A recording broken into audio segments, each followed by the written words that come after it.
How's it going, everybody? Welcome to the Apples and Genos Fantasy Hockey Podcast. My name's Josh Hutchinson. I've got John Binkle with me here today, fresh off a Dallas Stars loss to the Toronto Maple Leafs. How you doing, John? You blindsided me with that one, man. That's not in the show notes. That was ad-libbed, yeah. I thought about wearing a Black Stars jersey just to mourn the loss, but honestly, I got to celebrate the Leafs, man. As well as the Stars were playing offensively, they converted nothing. Matt Murray was an animal, and the penalty kill was really something else.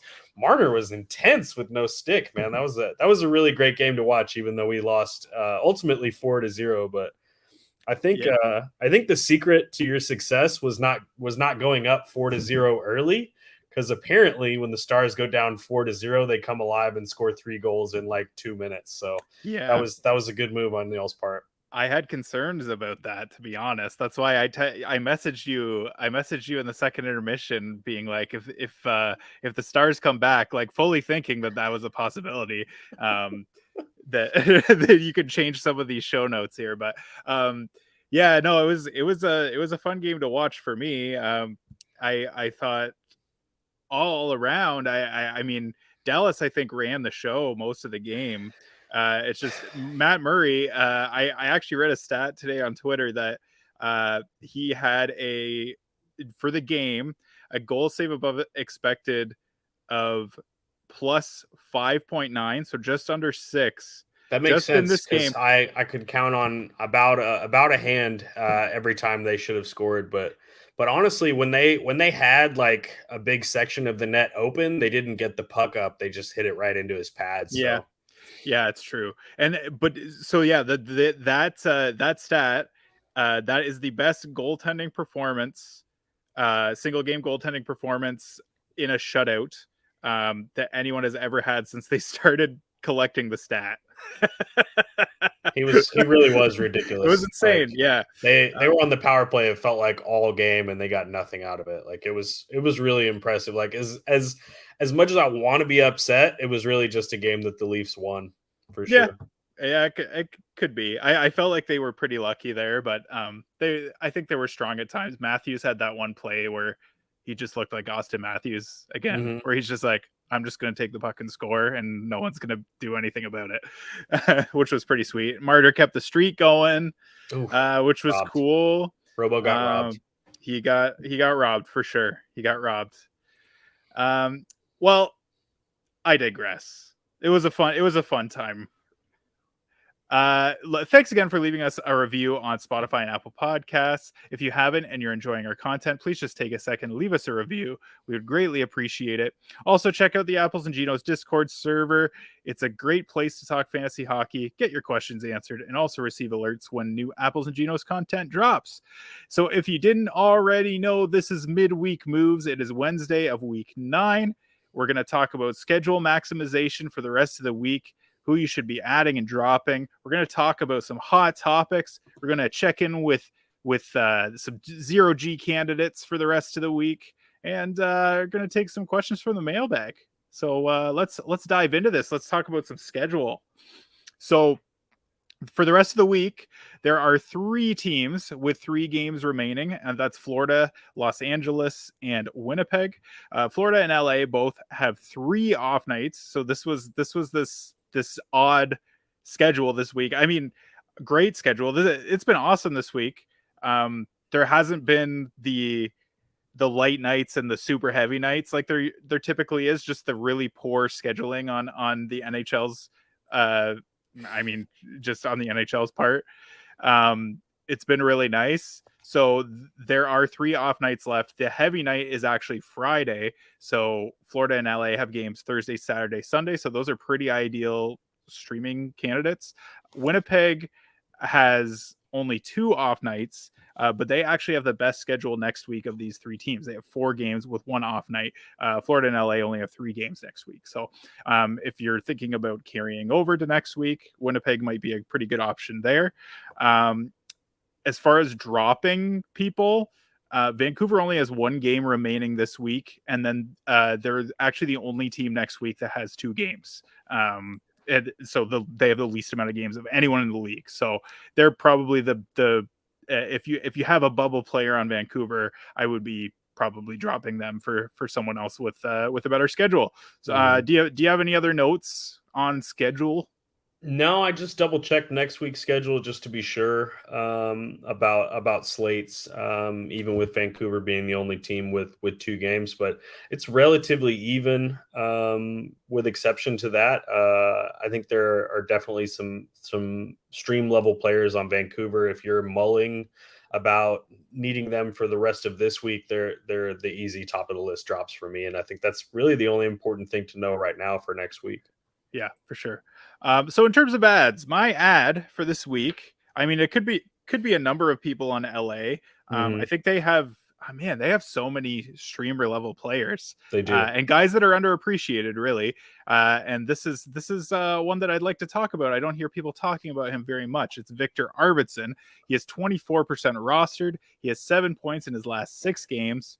Over that span, he is 47th in the league in individual scoring chances for per 60 with 13.17. Nate always talks about reaching that threshold of 10 individual scoring chances for per 60, and that's usually where he considers them interesting. And 13.17, that's well above 10.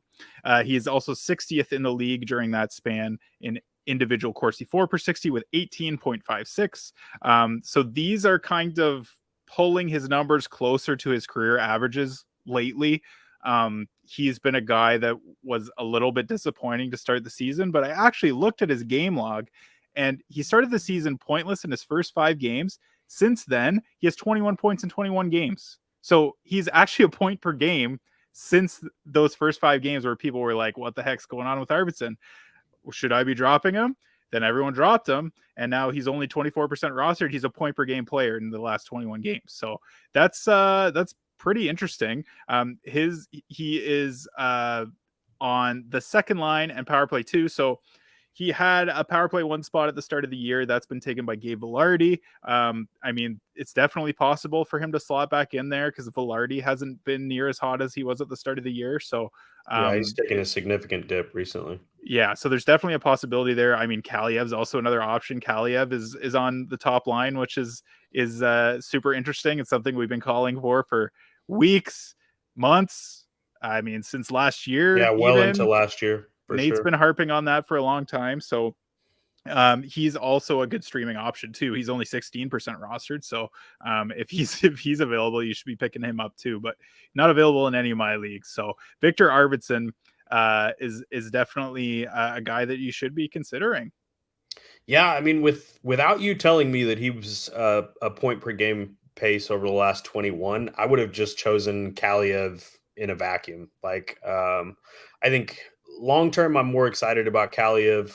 Right Mm-hmm. now, with the deployment that they have going, the lines are going through a little bit of a blender in LA. They're kind of trying different things and seeing who works best together. And I'm, just like I was early in the season and even 2 weeks ago, I'm not huge on Victor Arvidsson. I've never been a Victor Arvidsson dude, but I mean the underlying stats are telling a different story, and that's what you get paid the big bucks for. So I feel pretty good about that. I also am really really high on Kaliev, and even knowing this, what you're telling me right now, I would still probably choose Kalia, but that's my own personal bias. And like I said, that's why you guys get the big bucks. I didn't know about Kalia either until last year. So Oh, that's uh, all. That's all, Nate. I can't take any credit for well, that. you know, I'm a uh, bandwagon rider. well, they were a wagon last year, so it fits. They were. So my ad for this week is actually riding that same wagon. I went in a different direction on the team, someone a little bit more streamable, especially with the play of his to start the season. My ad this week is also an LA King. It's Sean Dursey in defense, 44% rostered, up 11%. So people are paying attention to the streak. Of note, the matchups that you mentioned for the end of this week, those 3 games: Toronto, Montreal, and Columbus. So, like we mentioned in the opener to the show, Toronto giving up quite a few penalties. So there is a lot of penalty option. He is on power play too, but like we mentioned with Arvidsson, like we mentioned with Kaliev, these are players that are on power play too. This is a really strong power play too with Danault and Trevor Moore and those two. So not a power play two in the truer sense of the word. He is still a liability defensively. That doesn't affect you so much on fantasy, but he does seem to have gained a bit of the coach's confidence back. His time on ice is up, and he has 6 power play points in his last 6 games. What concerns me a bit about those points is that they are 5 out of 6 on a secondary assist, so not quite as reliable. However, they are on the power play, and on the power play, what he does, what his role is to swing it to a shooter, to swing it to a facilitator, to shoot the puck. So it means that the power play is effective, even if his role in it is a little less reliable. That's exactly what he's on the power play for. It's a very solid power play too at 44%, and on defense, I think this is a phenomenal streamer right now. He is on a hot streak. I'm happy to ride that hot streak through those 3 games to finish this week out. I love the schedule, and I sure like Jersey as the streaming option. Absolutely. I'm totally on board. He's a guy that I streamed in one of my leagues actually last week and then just carried it over into this week just because LA's schedule has been so awesome. And he's been fantastic. It's been hard to he's going to be a hard guy to drop once LA doesn't have as good of a schedule anymore. But yeah, I mean, you talked about him being on power play too. The LA Kings have such a breadth of offensive talent on their team, I guess. There that I mean, there's a solid argument that power play 2 is just as good as power play 1. So I think in this case, it really is, especially yeah, with considering how effective Kaliev and Arvidsson have been. You know what I mean? Like those are power play players that you want to be next to, and there's absolutely nothing wrong with Danault and Moore as the other players on that power exactly. play. Like there's not a weak link in it, and for that to be power play 2 is good stuff. They're all guys that could swap in and out of power play 1 at any point, I think. So so not a bad situation for Jersey to be in regardless. So now in terms of drops, who are you dropping this week? I'm dropping my shares of Anders Lee right now, 65% roster with a 4% drop as of late. He does play Friday and Saturday, but those games are against New Jersey and Carolina. So not teams that are giving up a ton offensively. They do have 3 games next week, like a bulk of the league does. Those games, Boston, Arizona, and Vegas. So the only matchup I actually like for him in the next 5 games is Arizona on an off night, but it is in the middle of the week next week. I feel like this is a player that you can drop, and then if you really want to, you can pick him back up for that matchup against Arizona. I don't think people are going to be hawking the waiver wire for Anders Lee. 2 points in the last 2 weeks for Lee, both on secondary assists. He is liable to give you a couple of shots, a couple of hits, but that's about it. I'm really okay with a straight drop. I don't think people are going to trade you anything for Anders Lee, even if he is a line 1 player on what has been a largely successful Islanders team. If you're frisky, circle back to him. But otherwise, I think it's a pretty easy drop for what feels like a player you should hold on to and is rostered like a player you should be holding on to, but you really shouldn't necessarily be holding on to him. Yeah, Anders Lee is a guy that I picked up quite a few weeks ago in a Bangers Cats league, and I've just been holding on to him because he had been filling the stat sheet across the board. Still is in terms of shots and hits, like he does pretty well. But yeah, like the points hurt. So definitely in a points league, I'd be dropping him. I think there's definitely an argument to hang on in a Bangers Cats. He had a good run about a month ago, but it doesn't seem to be a consistent thing from him. And their offense is very up and down, and it seems to be one player a night, and that's about all you get. So yeah, they're definitely a weird team. Not as defensively structured as they've been in the past, which is kind of surprising, and surprisingly offensive, but inconsistently so. So I'm curious to see what happens to the Islanders because they're a weird team. They're playing out of character this year. It's very strange. The coaching change is very evident. We'll put it that way. Yeah. And I don't know if that's a good or bad thing. So my drop this week is I'm putting out a public service announcement to the 66% of people in Yahoo leagues that are still holding on to Jack Campbell. It's time. It's time, guys. You can go ahead and drop him. It's okay. Don't worry about the draft capital you spent on him. It probably wasn't super high. Hopefully it wasn't super high. He has in 11 out of his 13 games this year, he's allowed 3 or more goals. He has an 872 save percentage. Skinner's taken the majority of the starts and is somehow only 57% rostered, so less than Jack Campbell. There are just way better options out there right now, and Campbell's not he's not even playing. Like, Skinner's starting his 3rd straight start tonight. They're just not playing Campbell. Skinner's a starter right now, and it's not a tandem. It's Skinner's not the an guy. injury. And it's not, there's no injury. It's a confidence thing. It's a bad play thing. So I mean, just go ahead and drop them, guys. I know plenty of you have, but I still think that you should probably just let them go. What do you think, man? I have no problem with that at all. I wouldn't be in a rush to go out and swap him for Skinner straight. Like, I don't love what's happening goaltending wise for the team itself. If you're 0G hunting, I don't think that Skinner is a terrible option, but of the two of them, it's pretty clear who you want. Yeah, for sure. All right, let's move on to some hot topics. So we're just going to go through a few headlines from around the league, a few just interesting stories, and just kind of give you our opinions on it. So first off, let's start with in Detroit. So the Hronek versus Seider conversation. This one hurts. Yeah, I mean, it definitely hurts me. I have Seider. I know you're a big Seider guy, and you were early on him last year. You're kind of like emotionally invested in Mo Seider. I drafted him in 3 of my 6 leagues this year, so I'm very invested in Mo Seider this year. And you know what? He's just being outplayed by Filip Hronek, which is crazy. Like, and he's not playing terribly, which is the kind of the shittiest part of it, is that he's not playing terribly, but he's being straight outplayed. Like, the writing is on the wall now. Like, they know what they're doing in Detroit. We talked about it roughly a month ago. They were still going to sort things out.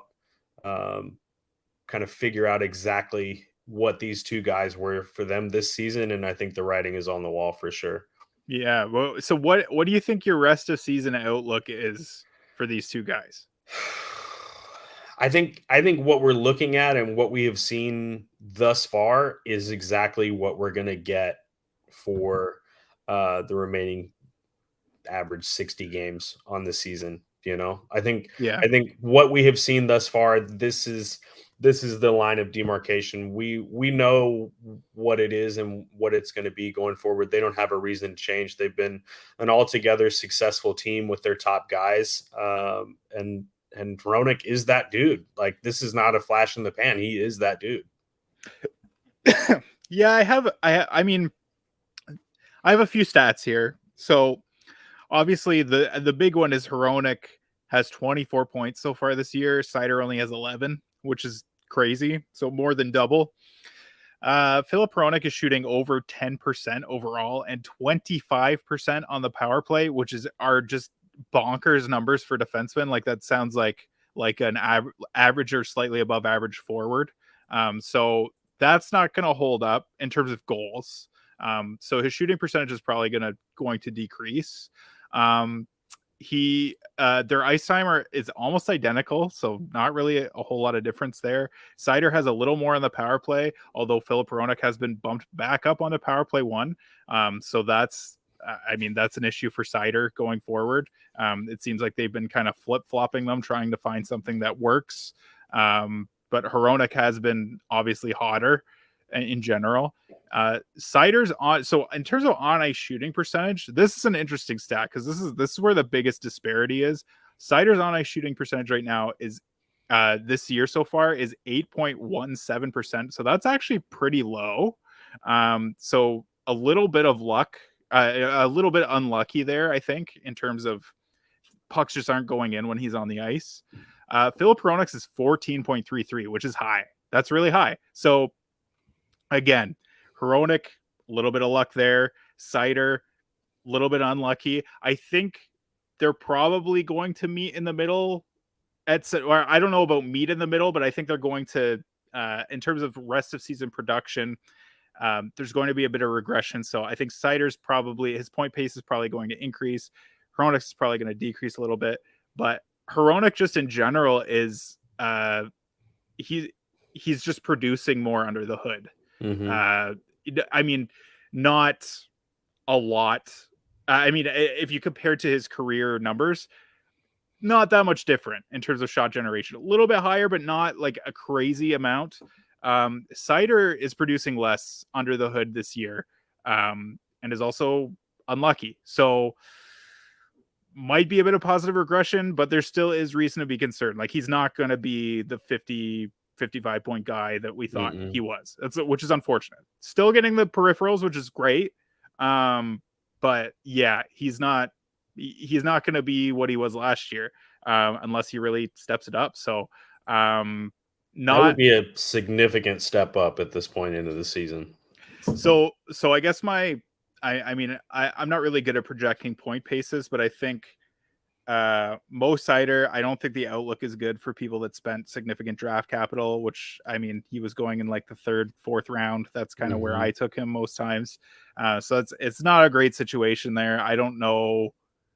I mean, I don't know if you want to trade him or just hang on to him and just hope for the best. Filip Hronik, on the other hand, I mean, obviously is way outperforming his draft position. But I expect it to regress a little bit, but man, he's playing really well. So, and especially if they keep putting him on power play 1, they're putting him in positions to succeed. I mentioned on a previous podcast that I had been watching a Detroit game and they had him out at the end of the game when they were down by a goal, and not Mo Seider. So they seem to be trusting him a little bit more. That note was very telling for me. I paid a lot of attention to that, and that has been a pattern for them since then. So so I think a little bit of regression both ways, but overall not super stoked about Seider's outlook for the rest of the year.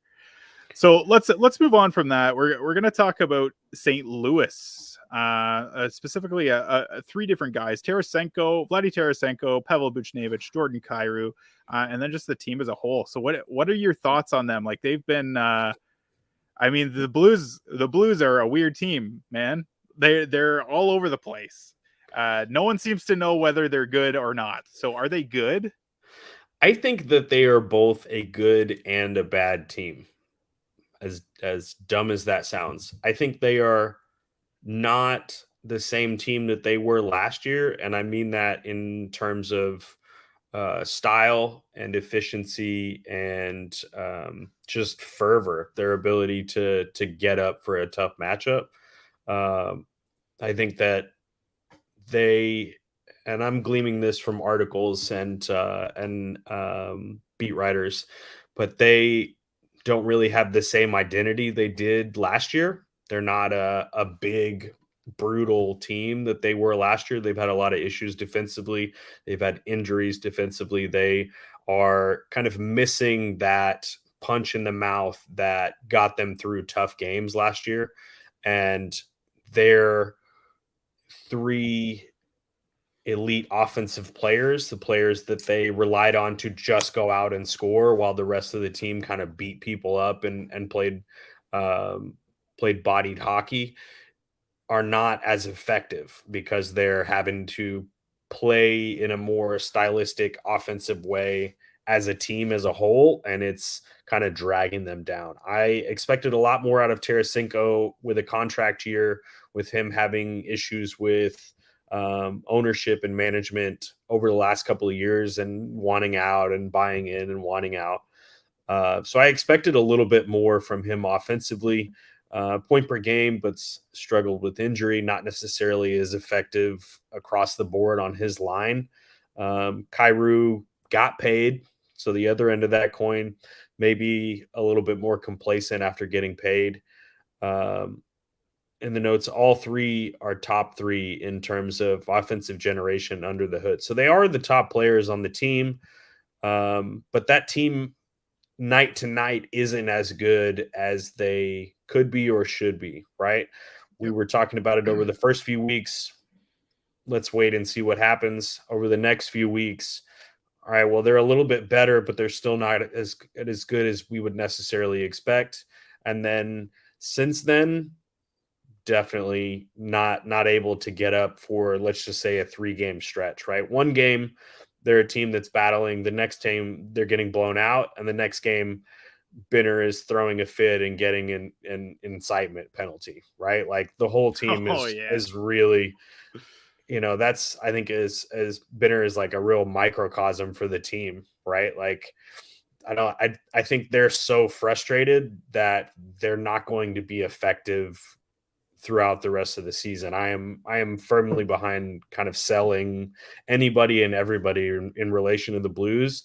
And in furtherance of that, like the Central Division is tougher than it was last year. These teams are much better than they were going against them. Like their actual division opponents are going to beat them down the rest of the season, I feel like.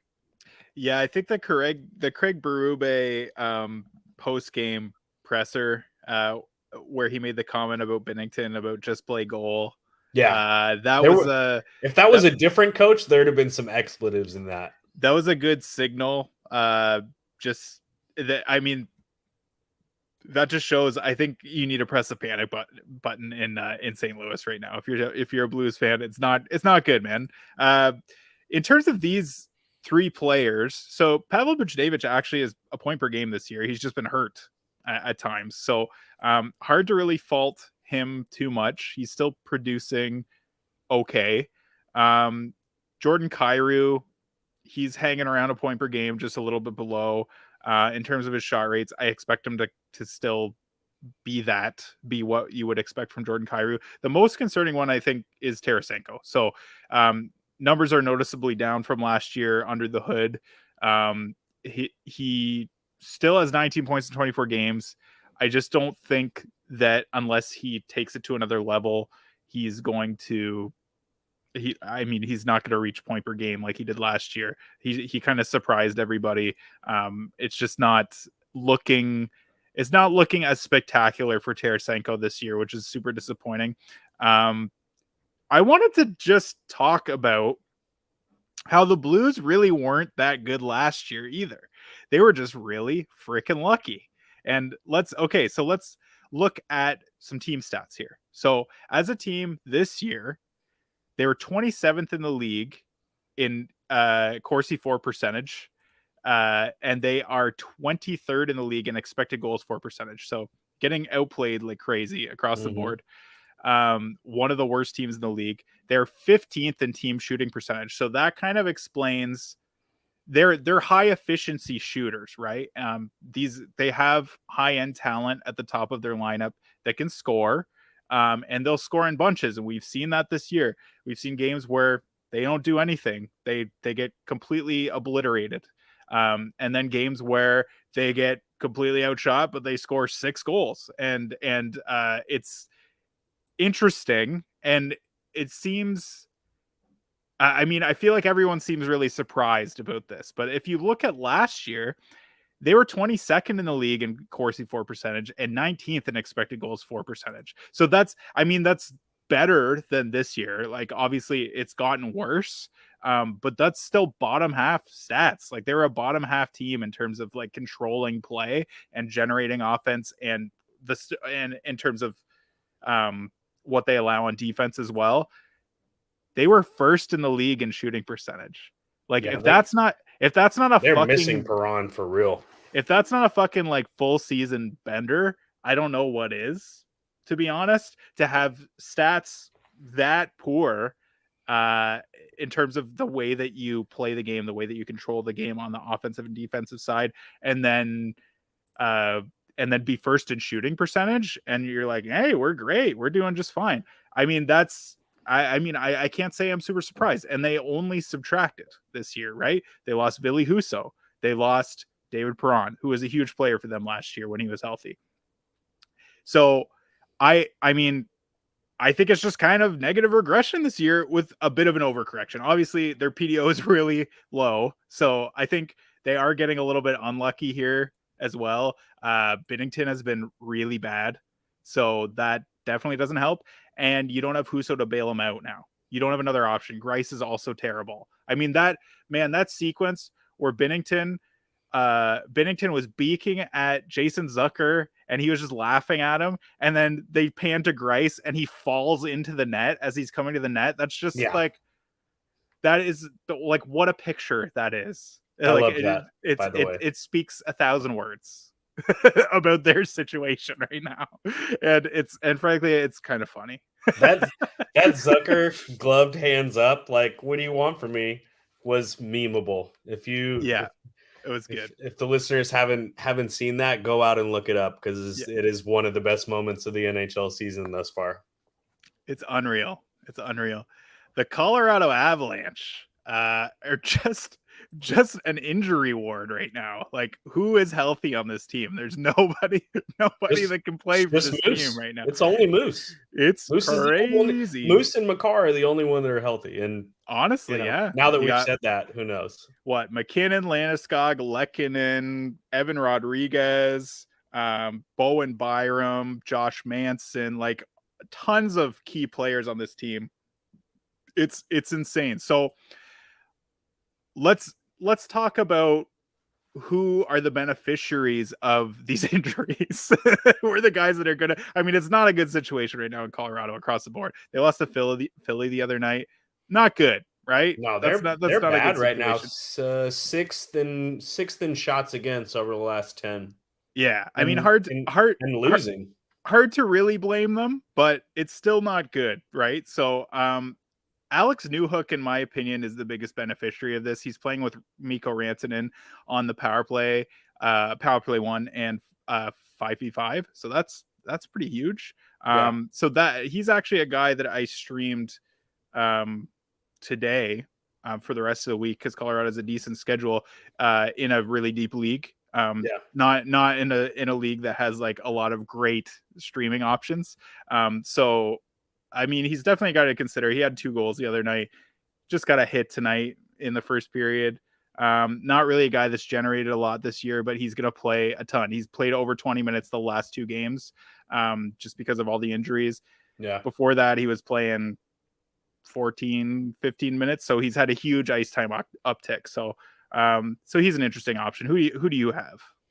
So I actually successfully did a 3 a.m. alarm Monday morning, and was able to get up and make some choice pickups. And because of the schedule, I actually picked up JT Compher in a couple of leagues where he fit my lineups really well. And obviously that only got better with McKinnon getting hurt. To be clear, Rantanen moved to center on that top line, and Newhook to the right wing. So but Compher on that power play 1, 25 minutes. Over 25 minutes in that game that McKinnon went out. So the time on ice is absolutely ridiculous. If you're in a multi-category league, a face-off win league, probably a better option than Newhook. But really only in the leagues where you want like multiple category coverage, you see a better option than Newhook. If you're thinking long-term, Newhook is an excellent option if you're investing in a dynasty or a keeper. I mean, this is a player with an excellent pedigree, 16th overall in 2019, British Columbia Hockey League MVP, Canada Junior Hockey League MVP, Tim Taylor winner, which is freshman of the year, freshman MVP at Boston College. The pedigree is nice for this player. Like it's a player you should be excited about in Colorado in general, but they're really going to get a chance to see what they have in him. I think JT Compher stands to gain the most in the immediate term, as Nuke is imminent to returning. They quoted him a month, November 8th, so like right now, and he's back to practicing. Lehkonen is not expected out much longer. They're just listing him as an upper body injury, although he is still skating with a non-contact jersey. So these are wing players, and that's where Newhook plays.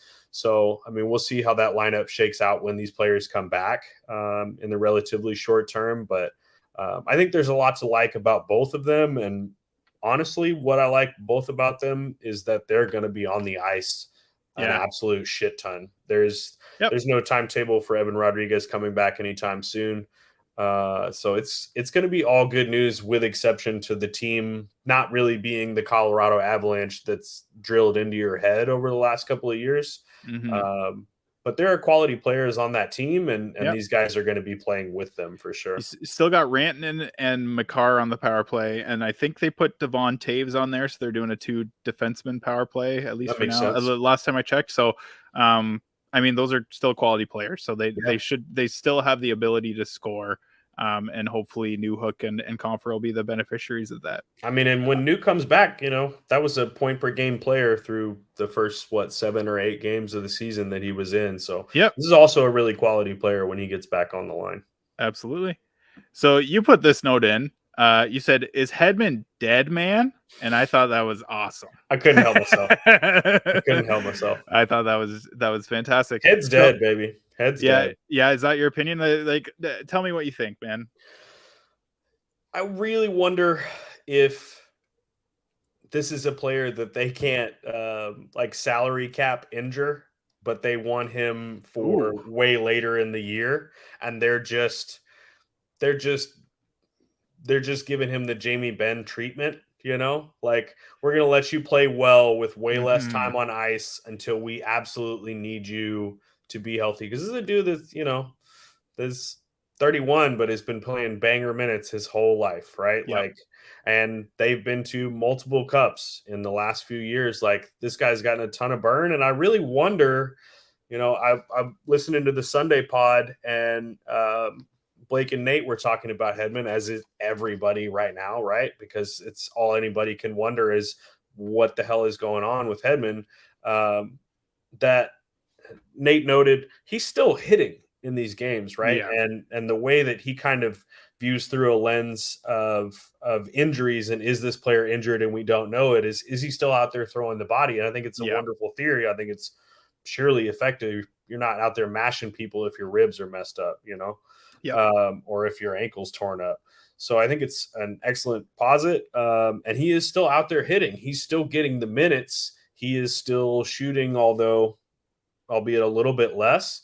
But I really think it's the team managing him more than it is his inability to convert, right? He's still out there on the top line. He's still working on the power play, even if it's not always the first power play. But part of me thinks that they want him to be a better playoff player than they do want him to be a regular season fantasy hockey player. Yep. I completely agree with that. I had that exact same thought when I was doing research for this. Tampa Bay has been a team that's not been scared to sit their big players, or at least, I mean, this is a less traditional Tampa Bay way of doing it, but it wouldn't surprise me at all. Like, they're trying to give Sergachev some reps to help with his development. And he's been running with it. There's no reason. I mean, that, he's also been fantastic. Yeah, that's the other thing, is he is playing really well. So I think they want to run with that. But yeah, I don't think, I mean, based on the numbers, I'm like, I don't see anything wrong with Hedman. Shooting percentage is a little low. On-ice shooting percentage is low. So maybe there's positive regression. His ice time isn't actually that much less either. It just seems like they're relying on him a little bit less. I don't know. Like, in big situations, I did notice, this is another eye test thing. This is why it's good to watch games. I mean, you can look this up, obviously. But or you can just listen to us and we'll look it up. At the end of the game the other night against Detroit, it was him out on the ice, just like the Hronek situation. It was him out there, not Sergachev, when they were 6-on-5 trying to score a goal. So I mean, that to me feels like he's still the guy that they, in a pinch, are going to lean on, not Sergachev. But yeah, I think you're totally right about that. Hedman's been a guy that's been banged up in the past through these playoff runs and just played through it. But I think they probably want him to be as close to 100% as possible. So they're just trying to load manage without actually load managing. You know what I mean? Yeah. Yeah. Absolutely. It seems like the most likely conclusion that we can draw with Victor Hedman, right? Is he hurt? We don't think so. Is he still getting time on the ice? Yeah, he is. Like it's not a drastic drop, right? He's shooting a little bit less, but not a ton less. They're a little bit less successful as a team, but not terrible. They're still very much the Tampa Bay Lightning. So it's odd, and just like they mentioned on Sunday, you can't really sell, you can't really drop, right? So you just kind of have to. I feel kind of the same way about Victor Hedman that I do about Mo Sider, right? It's not a Yeah. terrible player, but for Yeah. what you invested, you're disappointed. And there's not really 100%. a whole lot you can do about that except be invested and be disappointed, right? If Yep. you can sell and get higher value, then great, but I don't really think you can. Yeah. I totally agree. Yeah, it's like their load management microdosing. Just a little bit. Yeah, little bits. Okay, Buffalo Sabres. So you wanted to talk about the kid line. I'm gonna let you run with that because that's your baby. Your little boy Jack Quinn That's right, man. is red hot. He You is. He is you red roll with hot that. and in a super effective, like consistent, viable way. Is he riding the coattails of Cousins a little bit? I think that's certainly possible, but the line as a whole, with JJ Paterka and Quinn and Dylan Cousins has been very, very effective, right? Like, is it still 9-2 in this game tonight, or has it It is gone up another the goal? final is 9-4. Okay. So So no Columbus got a no couple record back. for Tage. Yeah. So I feel like all of these players are players that you absolutely can stream. You can certainly drop and move on from once the streak is over, but I really believe offensively Buffalo is the team that they're showing us. They just are so incredibly talented, from Skinner to Tuck to Cousins to Paterka to Jack freaking Quinn. I really, really like this team. I am more than willing to invest in long term formats for literally any of these players. But I think the line themselves, the kid line, is so effective because Paterka and Jack Quinn have stepped up. I think Yep. Cousins is an excellent center for them, but I don't necessarily believe that Cousins is the reason that they've been playing so well.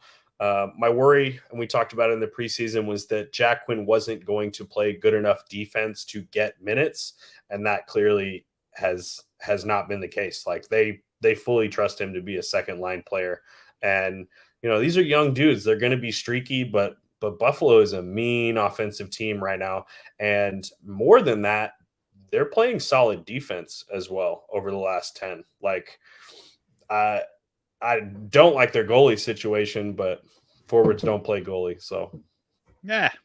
Doesn't really matter. I think this is a situation where this is the deployment everyone wanted, and they finally made it happen, and it's working. So I'm not super surprised, to be honest. I don't think Paterka and Quinn were well served playing on line 3 with Casey Middlestat. You know what I mean? Like, mhm. I don't even know exactly what the deployment was, but Zemgus Girgensons maybe. Yeah. I can't remember. They were so far down in Hinostroza the before he lineup. got hurt. Yeah. It was like not even. It wasn't even noticeable. So this is the second line of the future, man. You want them developing together. They're playing extremely well. The whole team's playing really well offensively. Tage Thompson had 5 goals tonight. Just insane. He had 4 in the first period. I was watching a little bit. It's just disgusting what they're doing on offense right now. So yeah, man. This is kind of what I had hoped and expected from Boldy and Rossi, honestly. But it's Yeah, ended up being Cousins and it's Quinn and yeah, Paterka. So which is cool. Which is very cool. Let's just do a really quick zero G check-in. I just got a few things to touch on. So obviously, I've talked about this before, but I do an article on the Apples and Ginos website called Zero G to Victory, and it highlights goalies for the upcoming week that you could be streaming if you employ the zero G strategy while drafting, or if you didn't and you ended up with one of those goalies like Jacob Markstrom or Jack Campbell or Thatcher Demko, guys like that you're like, oh man, I got to be dropping these guys. Who can I pick up? Go ahead and read my article and find out. So basically, I just That's rank. called a teaser, folks. I That's rank called the a teaser. I do a ranking of the top 10 goalies for that week, sub 50% rostered on Yahoo that you could be picking up for some starts, potentially guys that you could hold in the future. So I highlighted Spencer Martin because obviously I just talked about Thatcher Demko. He's out for 6 weeks and has been bad in general. And Martin got shelled the other night against the Montreal Canadiens. And it was just a disaster. We were talking about this off mic, and it was a bad game, but it was fun.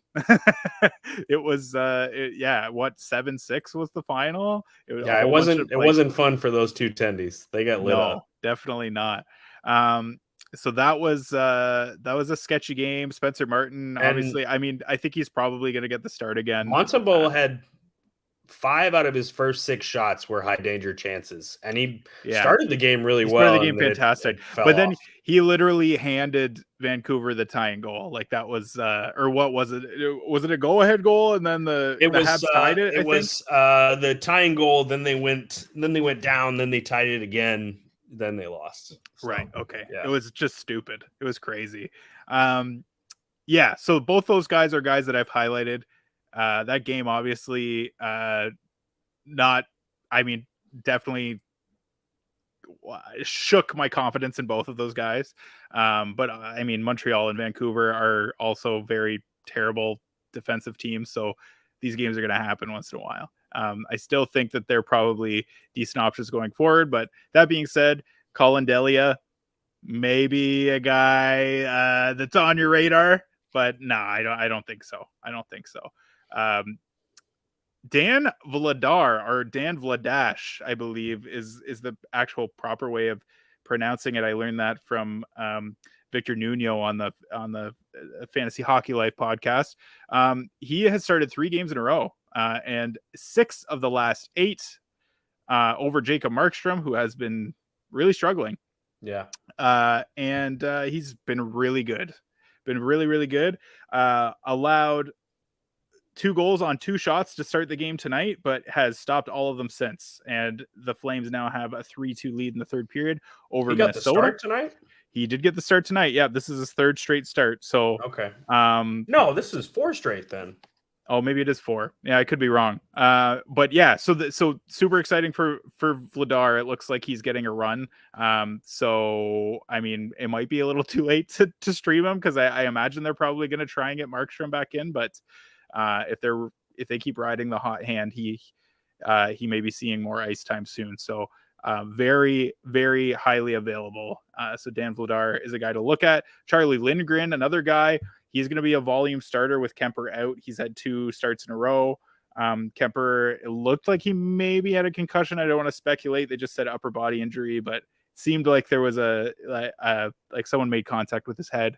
And he's been out ever since. Let me just check the score of this Washington game.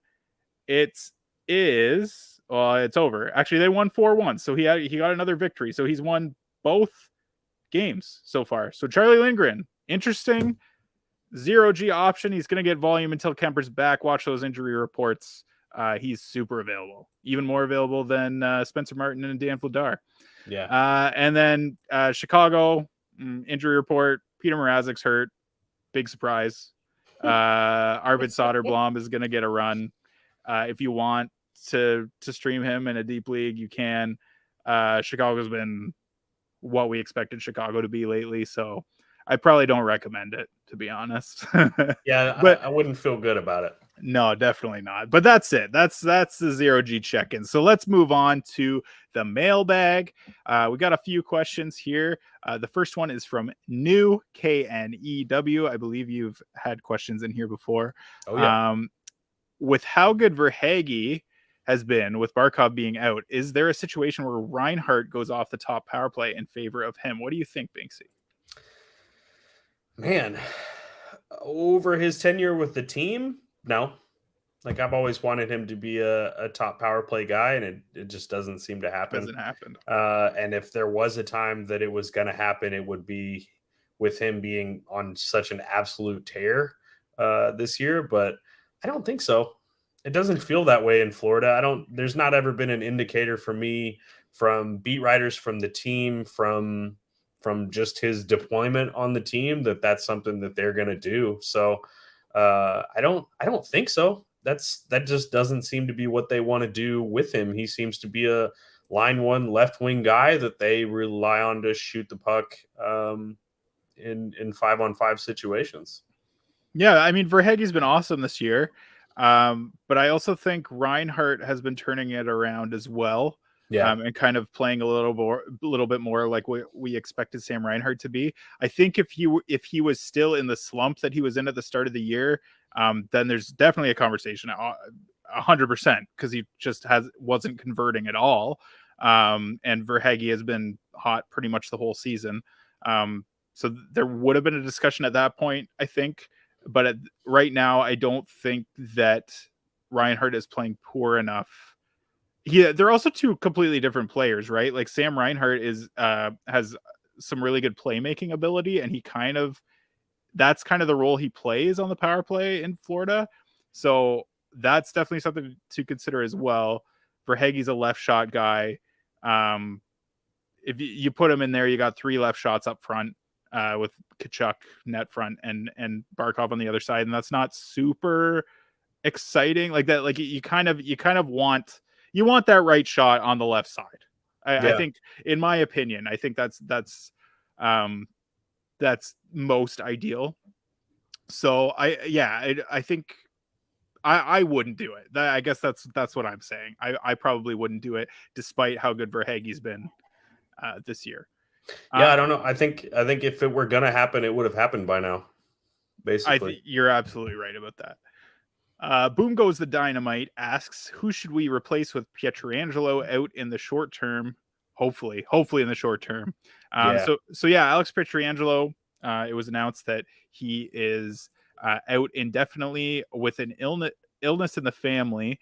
So obviously we wish him the best. We're not going to speculate on that, but who are you replacing him with if you have Pietrangelo and you're putting him on the IR plus right now? So it's been a season where I haven't had to do a lot defensively. I spent a lot of draft capital early in drafts for defense, in the hopes that I wouldn't have to hunt for defensemen at a pretty dry position. But players that I pay a lot of attention to, based on injury concerns, just streaming, etc. The super hot right now, JJ Moser, the off night king, JJ Moser. Rasmus Sandin getting an absolute just monster deployment in Toronto with all the injuries there. We mentioned a few weeks ago, as a player that I've added across leagues, as a 3 category monster in Braden McNabb, and then Theodore. Obviously, Theodore probably less likely to be available in your leagues, but if he is a player that you want, so I think those are certainly 4 players that would serve you well, for not just streaming options, but for possibly long-term additions. Yeah, I think if you can acquire Shea Theodore, that would be great. But obviously, Shea Theodore, guys that are rostering him are not going to be super stoked about trading him right now. Like his value could be higher because he's got the power play, which is what everyone wanted for so long. I think in terms of if you're looking to replace the production that Pietrangelo gets, like specifically, I think Rasmus Sandin is a great option. Just like Binksy said, he's got power play 1 right now with Riley out long term. He's playing well over 20 minutes a game since Riley's been out and has performed really well. He hits, he blocks. He's kind of stuffing the stat sheet. His offense isn't, obviously Pietrangelo has been scoring at a crazy rate this year. His offense hasn't quite been there, but the fact that he is on power play 1 and he is scoring a little bit, that, I mean, he's gonna luck into some assists on power play 1 no matter He's what. gotten But a few, over the last couple of games. scored a pretty good goal, made a good read last night. And he's been really solid, and I think this increased opportunity is kind of unlocking some potential there. He's really stepped up and has been really strong. So I think Sandin is a really, really great replacement for Pietrangelo, at least in the interim. Gain Reach asks about Travis Sanheim. What is happening there? He's on a run, and Binksy and I both had to look this up because I did not know this. Yeah, I mean, we answered the previous question in the mailbag, not considering him. So this is another option. Yeah, Travis Sanheim has 9 points in his last 11 games, which is amazing, especially when you consider the fact that he only has 11 points on the season total. People were very concerned about Travis Sanheim for a long time. I mean, he's playing well. We looked at the underlying stats, not really anything different. Not really a lot of deployment changes. It just seems like he's luck is turning around a little bit. Like his shot rates haven't really increased. There's nothing to really say, man, he's stepping it up. It's just kind of like, okay, maybe right place at the right time. Maybe the guys that he's on the ice with in terms of forwards are I don't know, just converting a little bit better than they were before. But yeah, he's doing great. Maybe pick him up while he's hot. I don't know how long it's going to last. He's definitely not a guy that I would have expected to have this type of stretch, but cool. Yeah. I mean, basically, I didn't know that. And okay. Yeah. Also, 0 of those points were on the power play. So it's not like he's getting an increased opportunity there either. So yeah, I don't know. Sure. We don't expect it to go forward, but we didn't know it was happening. So take that grain of salt how you will. Yeah, absolutely.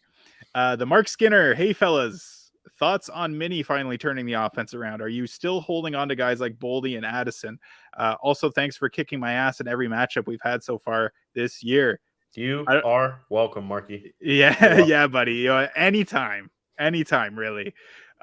So my opinion, man, Matt Boldy's been a frustrating player for me this year. Yeah. Mostly because Minnesota's power play hasn't been fantastic. It doesn't seem like he's in on a ton on the power play, but a lot of the points that he's getting are on the power play because his 5-on-5 deployment has just been awful because Minnesota doesn't have anyone to fucking play up front. They don't have any forwards. I would actually call it ass. They're ass. Yeah, like it's Kaprizov and Zuccarello. And then Boldy, and then Boldy amongst a bunch of Sam Steele. Sam Steele, yeah. Apparently Sam Steele right now. So, but that being said, still a rosterable player. He still just has these games where he gets 3 points. It's usually around the time that I'm ready to be like, okay, I'm finally cutting bait on Boldy. And he gets 3 points. And I'm like, all right, I guess I'll hold on to him a little longer. And he'll get an assist here and there. That's a tough one. Kalen Addison's a guy that I picked up right away when I saw that in training camp he was getting power play 1 time. And he's picked it up a little bit lately. So he's a little more enticing there. And their power play has gotten better. So yeah, maybe hang on to Kalen Addison. I haven't really looked at the stats. So what do you think about Minnesota right now and these two guys? What I think about Kalen Addison, every time I think about Kalen Addison, Nate's words ring in my ear, right? This is an offensive defenseman who doesn't really give you anything but points.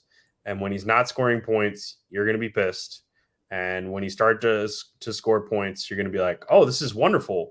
And when it stops again, you're going to hold on too long, right? Like, I think this is truly an excellent stream defenseman. I think that's anything more than that, and you're just going to be disappointed. And I really took that to heart. I dropped him in leagues a little while back where I was holding on to him kind of in the hopes that there were things that I didn't know about Minnesota that were going to flesh themselves out, and he was going to be a really potent part of their power play.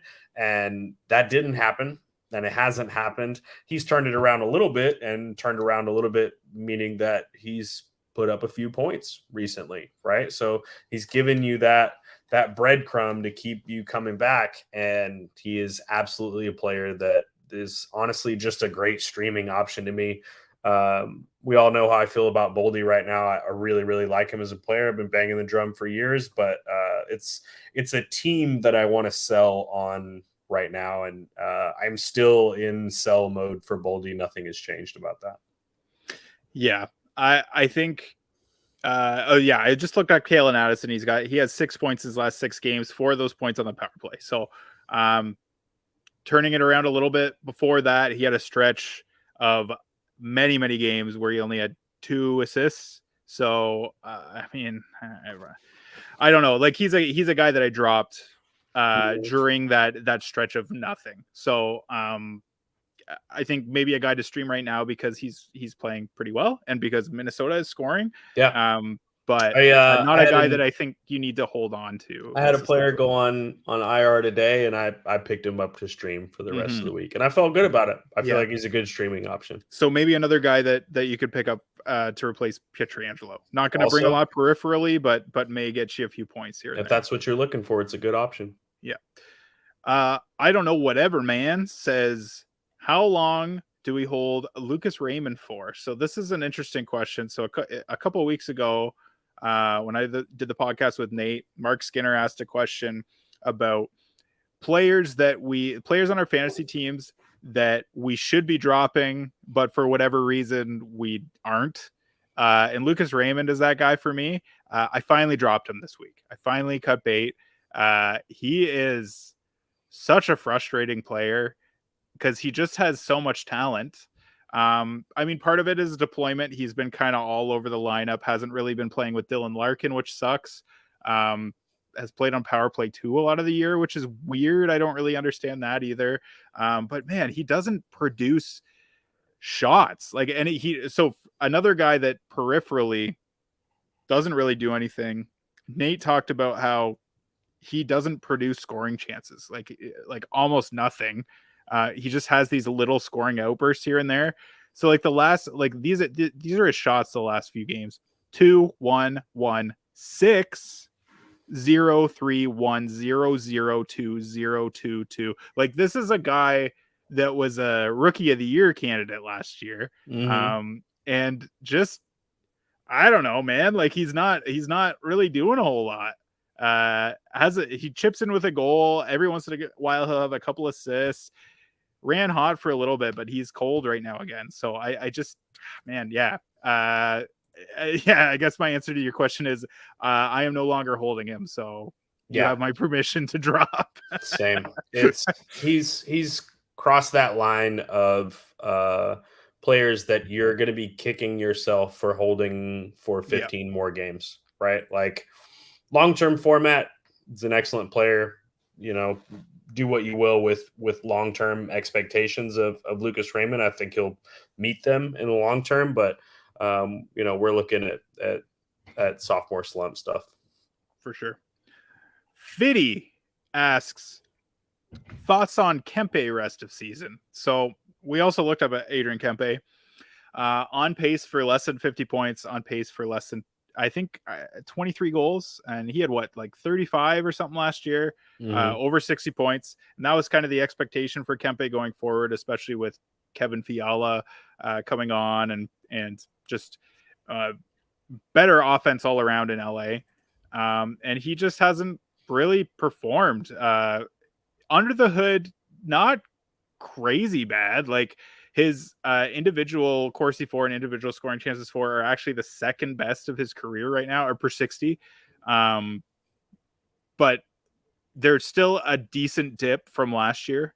And last year obviously was his best year. That was a career year for him. Shooting percentage is low for his career, so that may turn around a little bit. His average time on ice so far this year is 1847, but his shifts are down, so that's disappointing. He also lost he's the guy that got bumped off of line 1 for Arthur Kaliev, as we mentioned before. So he's actually playing on the third line, I believe, with Iafallo. And who's centering that line? Back. Yeah, I can't remember. It would be Dano, right? Not Dano. No, Dano's line 2. I can't remember. But not great deployment for Kempe, regardless. 5-on-5. Still playing on power play 1, so that's good, I suppose. But not a great outlook for him. I think he's probably, he's on 46, 47 point pace right now, which is, that's pretty icky. I think that probably goes up. I think his shooting percentage probably increases, but doesn't really bode well for him that his ice time is decreasing and he's playing on the third line right now. Don't know how long that's going to last, but man, Arthur Kaliev has been fucking awesome this year, and it would not surprise me if he sticks on line 1. But no, I think we can all agree he probably should stick on line 1 if he doesn't. Yeah. So we'll see what happens there. Not super stoked about Kempe. I think it probably gets a little better, but not if he stays on line 3. There you have it. That's my opinion. You could listen to me if you want. If you're listening this far into the podcast, maybe you care about what we have to say. I think probably. Zebra Dan, my boy Zebra Dan. This is the last question. Zebra Dan says the win streak continues. Roman Pulaski is confirmed as a wagon, but you're in tough against the first place team this week.